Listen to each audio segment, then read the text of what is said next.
करण्यामागचं कारण काय? तुमच्या याचिकेतनं मागण्या काय केलेल्या आहेत? सर्वात महत्त्वाचं आहे की टायमिंग.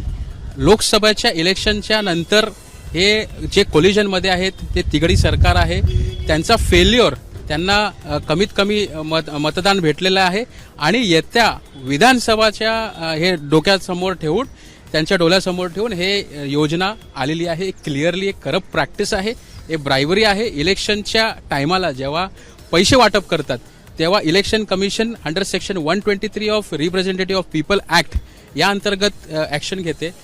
पण याच्यामध्ये आतापर्यंत मॉडेल कोड ऑफ कंडक्ट लागू झालेला नाही, म्हणून इलेक्शन कमिशन काय करू शकत नाही. म्हणून आम्हाला या याचिकाच्या माध्यमातून ज्युडिशियरी इंटरव्हेन्शन कंपल्सरी याच्यामध्ये नेसेसरी आहे. कारण हे पैसे आम्ही टॅक्स पेयर्स कशासाठी पे करतो? राज्य सरकारच्या डेव्हलपमेंट इन्फ्रास्ट्रक्चर प्रोजेक्टसाठी पे करतो. आताच 31 जुलैला जे कर भोगतायत त्यांनी एवढा चांगल्या पद्धतीने पैसे